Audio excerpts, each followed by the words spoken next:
Hey guys, I'm Alanah and welcome to Button Bash.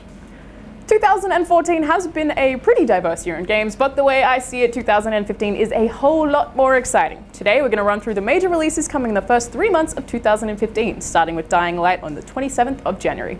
Dying Light is an action-adventure survival horror zombie game in development by Techland. The game is set in an open world inspired by South American slums with a huge focus on free running as your main form of traversal. You can run and jump between rooftops to avoid zombies, all the while scavenging for supplies and crafting weapons. Majority of the combat is actually melee based, but there are apparently going to be more than 100 weapons overall. Now, I actually played Dying Light at Gamescom this year, but I didn't get to experience the game at nighttime. Everything I played took place during the day, and I set up traps and looked out for airdrops, all the while fairly easily avoiding the infected with free running. Apparently though, stuff gets really freaky at nighttime. When the sun goes down, the infected are more acute, they can sprint and they can climb and jump much like the player can. Surviving the night in Dying Light sounds so intense, and I'm looking forward to checking it out. The game is releasing on the 27th of January on PC, PlayStation 4 and Xbox One. Evolve, the 4v1 cooperative shooter, is going to be coming out on the 10th of February. Evolve has 4 players team up against one monster who is controlled by a 5th player. The monsters, with an S because there are going to be a handful of them to choose from, are much stronger than the players. They can eat various smaller creatures within the game's arenas and even enter this kind of cocoon stage to evolve and become stronger, which I suppose is where the game gets its name. The 4 players are called Hunters and come in a variety of different classes with different abilities and weapons. I played Evolve in Alpha stage and I generally chose the Trapper class, who can basically shoot this large dome thing to trap the monster in a certain area so it can't get away and level up. Regardless of how big the monsters are, one thing that really did surprise me when playing Evolve was how easy it is to lose it, and then panic as time just ticks away. There's plenty of teamwork involved for the hunters to successfully find the monster in the pretty huge maps, and just as much coordination required for you to take it down when you actually do find it. Evolve is going to be releasing on the 10th of February on PC, PlayStation 4 and Xbox One. The Order 1886 is a game I'm particularly excited about after playing it at EB Expo this year, and it's set to come exclusively to the PlayStation 4 on February 20th, 2015. It's a single-player action-adventure / third-person shooter being developed by Ready at Dawn, and it's set in a really detailed universe. It takes place in an alternate history London, which is delightfully grim and steampunky, from all the environments to the weapons.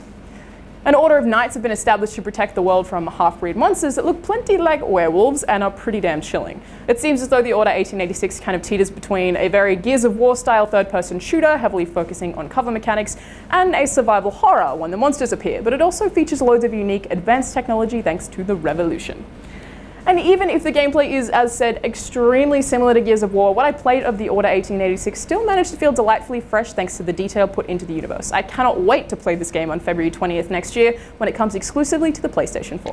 Battlefield Hardline, the next installment in the Battlefield series, is planned to release on the 17th of March. It follows the story of a drug war in Miami and 2 off-the-books detectives trying to take down a huge drug supply chain, which is obviously vastly different from the actual numbered iterations of Battlefield, but perhaps in a good way. It's going to be a first-person shooter, but it breaks away from the military setting that many of the other games feature and has a whole bunch of game modes to suit. For multiplayer, there are heists, where some players control criminals that have to steal money from armored trucks, while the players controlling the police have to try and stop them.